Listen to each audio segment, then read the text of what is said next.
ये कहानी एक ऐसी फैमिली की जो कि समंदर के बीचों बीच एक पुराने ऑयल रिग पर फंस जाते हैं और उनका सामना समंदर में एक ऐसी खतरनाक चीज से होता है जो कि कभी भी उनकी जान ले सकती थी। जल्दी जल्दी जल्दी करो। आ जाओ।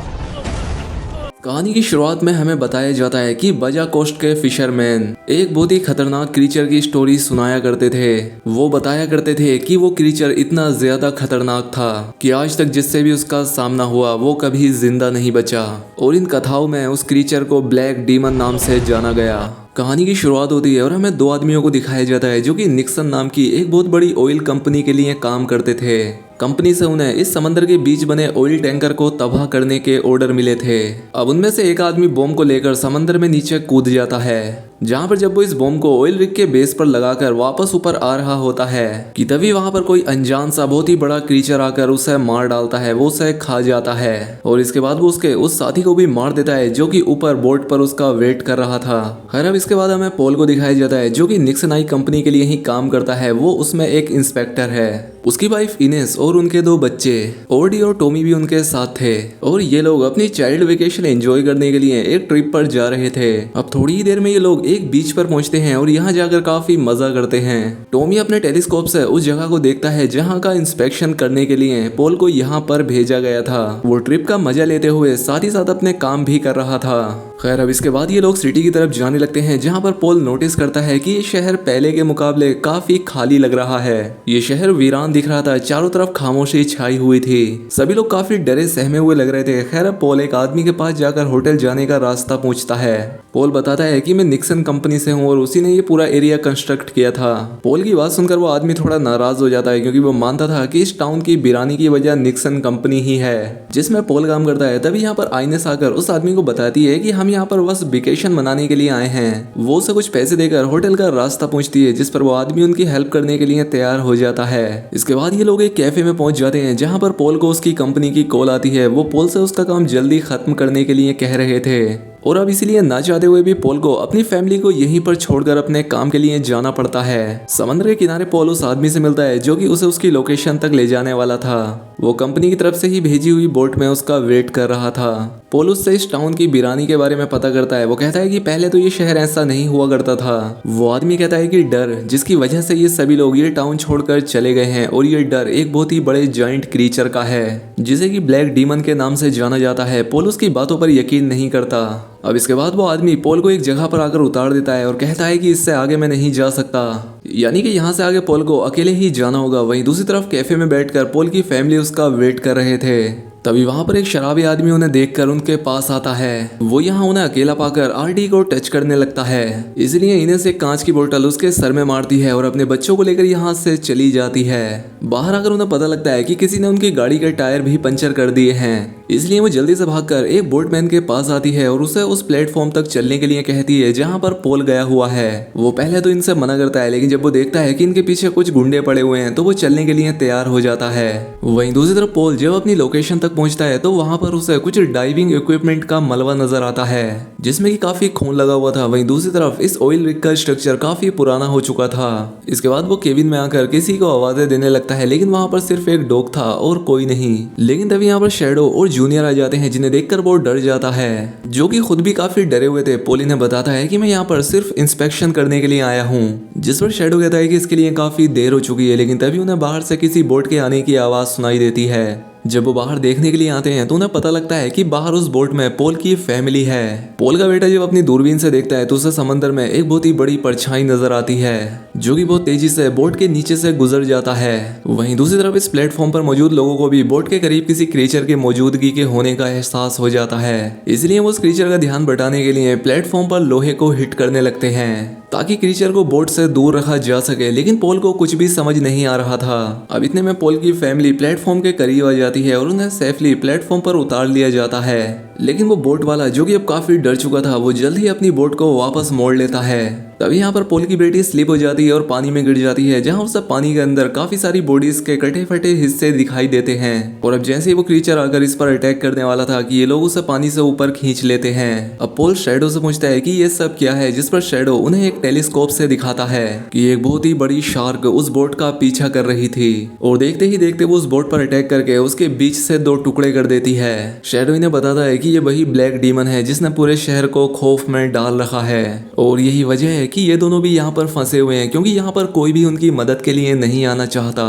अब ये लोग महसूस करते हैं कि प्लेटफॉर्म की बेस उस शार्क के अटैक से काफी कमजोर हो चुकी थी, इसलिए सभी चीज यहाँ पर काफी तेजी से हिल रही थी। पोल कहता है कि पावर का मसला तो मैं ठीक कर दूंगा, लेकिन इसके लिए पानी के अंदर जाना होगा। इनेस को ये आइडिया बिल्कुल भी पसंद नहीं आता, लेकिन अब इन लोगों के पास इसके अलावा दूसरा कोई रास्ता भी नहीं था। यहाँ पर शैडो बताता है कि ये डीमन गॉड की तरफ से एक श्राप, एक कर्स है, क्योंकि गॉड ने इंसानों के लिए ये दुनिया बनाई, इसमें लाखों रिसोर्सेस पैदा किए, लेकिन इंसान अपने फायदे के लिए उन सभी रिसोर्सेस को तबाह करने में लग गया। इंसानों ने जंगलों को काट डाला, समंदर में धमाके किए जिससे लाखों जानवर मारे गए, नेचर का साइकिल हिल गया। और इसलिए ये ब्लैक डीमन गॉड की तरफ से एक पनिशमेंट के तौर पर आई है। पोल उसकी बात नहीं मानता, लेकिन शैडो अपनी बात पर पूरी तरह से अड़ा हुआ था। वो कहता है कि इस क्रीचर को मारने का भी कोई फायदा नहीं जब तक कि फाइनल सैक्रिफाइस नहीं हो जाता।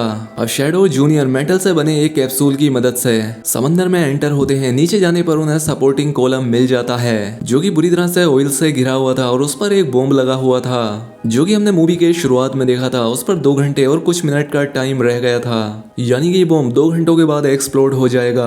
तभी यहाँ पर इनमें से एक आदमी को यहाँ पर बॉडी के कुछ पार्ट्स नजर आते हैं, जिसमें से अभी कुछ पार्ट तो जिंदा थे, लेकिन ये सिर्फ एक इल्यूजन थी। और ये देखकर वो समझ जाता है कि खतरा उसकी तरफ बढ़ रहा है, इसलिए वो जल्दी से उस कैप्सूल के अंदर चला जाता है। लेकिन तभी वो जायंट क्रिएचर उस कैप्सूल को पकड़ लेती है, वो उसे और भी ज्यादा गहराई में ले जाने लगती है। पोल ये देखकर घबरा जाता है और उसे रोकने की कोशिश करता है, लेकिन इसका कुछ फायदा नहीं होता। इसी बीच शैडो किसी तरह से तैरकर ऊपर आ जाता है, और तभी ने पानी में जूनियर की बॉडी नजर आती है, लेकिन जैसे ही उसे ऊपर खींचते हैं उसका नीचे का हिस्सा पूरी तरह से गायब था। ये देखकर सभी लोग बहुत डर जाते हैं। खैर अब कुछ देर के बाद जब पोल अंदर आता है तो टॉमी उससे पूछता है कि डैड, क्या हम मरने वाले हैं? उसकी ये बात सुनकर सभी लोग उसकी हिम्मत बढ़ाने की कोशिश करते हैं। वो कहते हैं कि ये भी एक चैलेंज है, चेस गेम की तरह, जिस पर टॉमी कहता है कि चेस गेम में तो कुछ पीसेस को सेक्रीफाइस करना पड़ता है किंग को बचाने के लिए। और साथ ही वो इन्हें लालुक गार्ड की स्टोरी भी बताता है जो कि उसने इंटरनेट पर पढ़ी थी, क्योंकि उसने अपने बच्चों को सेक्रीफाइस कर दिया था और फिर बाद में उसके रोने से नदियां बनी थी। पोल उसे यकीन दिलाता है कि बेटा देखो, ऐसा कुछ नहीं होगा। खैर अब इसके बाद वो बेसमेंट में जाकर जनरेटर को ठीक करने लगता है ताकि कूलिंग सिस्टम को ऑन किया जा सके।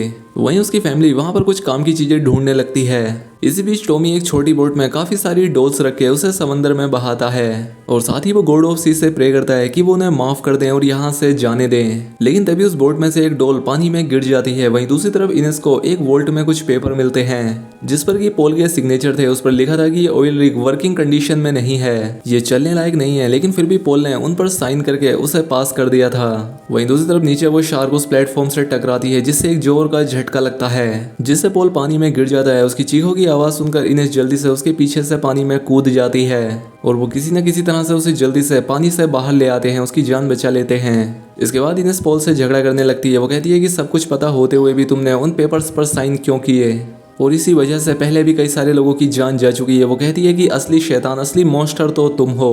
पोल कहता है कि देखो इनेस, मैंने ये सब अपनी फैमिली को अच्छी लाइफ देने के लिए किया है, लेकिन इनेस उसके बहानों को नहीं सुनती। खैर अब इसके बाद पोल जनरेटर को तो फिक्स कर लेता है, लेकिन अब उसमें निकलने की उम्मीद नहीं बची थी। वो शैडो के सामने कन्फेस करता है कि मैंने ही उन पेपर्स को पास किया था और मैंने ऐसा सिर्फ पैसा कमाने के लिए किया था। लेकिन साथ ही वो ये भी कहता है कि मैंने वही किया जो मुझे करने के लिए कहा गया था। तभी से याद आता है कि इसी की कंपनी ने ही इस प्लेटफॉर्म को तबाह करने के लिए यहाँ पर बॉम्ब फिक्स करवाया था, और बाद में उन्होंने पोल को इस जगह पर इंस्पेक्शन के लिए भेज दिया। यानी कि वो पोल से अपनी जान छुड़ाना चाहते थे, क्योंकि वो कंपनी के सारे राज जानता था। वहीं दूसरी तरफ पोल की फैमिली एक डैमेज बोट को रिपेयर करने में लगी हुई थी, और शैडो रेडियो को ठीक करने का ट्राई करता है। तभी पोल शैडो के पास आता है और कहता है कि मैं चाहता हूँ कि तुम बोट के जरिए मेरी फैमिली को किनारे की तरफ लेकर जाओ।